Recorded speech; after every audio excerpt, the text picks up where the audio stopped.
4 minutes becomes an eternity under scrutiny. To many of Andy Warhol's subjects, the screen tests, 1964-66, were an exercise in self-control.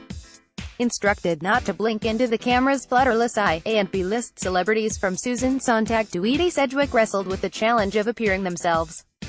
Many crumbled, including the artist Isabelle Collin-Dufresne, who, critic Brian Dillon writes, worries that her face simply will not bear such scrutiny, that her image could be quite undone in less than 3 minutes.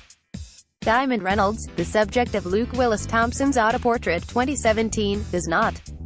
Shot from below, reified by bold lighting that turns her downcast gaze statuesque, she is the epitome of composure.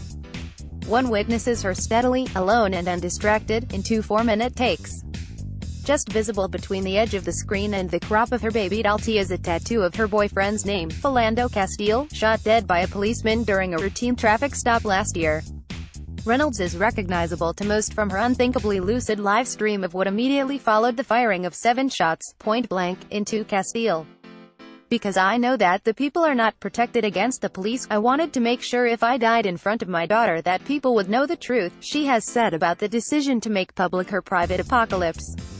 Her video joins an emerging canon of witness videos that have exposed police brutality in America and the United Kingdom, catalyzing widespread protests and calls for police reform or abolition. That it must be viewed in the context it was created for as a quiet riposte to the demands of media to perform, articulate, and reenact one's trauma in exchange for public sympathy and belief. Reynolds' image, then, has been shared and disseminated beyond her immediate control. Thompson calls Autoportrait sister image, a fittingly sororal term for what can be seen as an act of care. Shot in 35mm Kodak XX black and white film, Autoportrait is irreproducible without consent, existing offline and without a digital equivalent.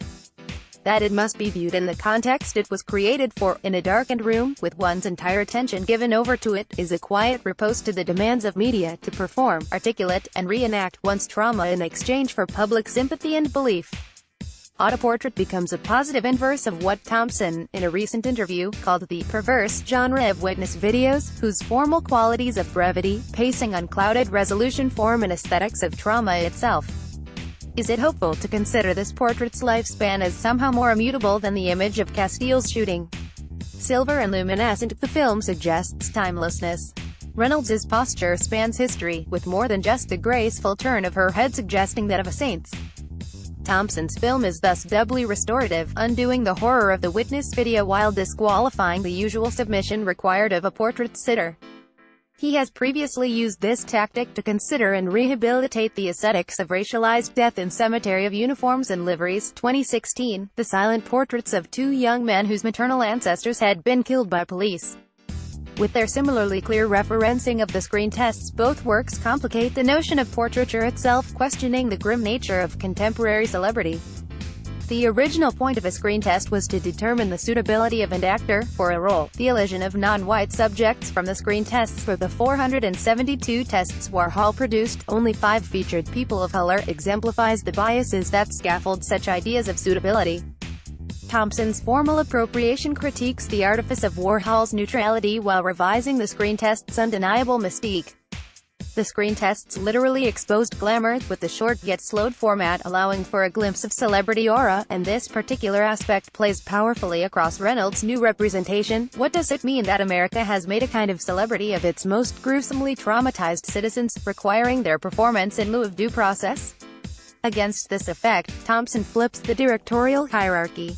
Lighting, angle and framing all reflect Reynolds' own preferences.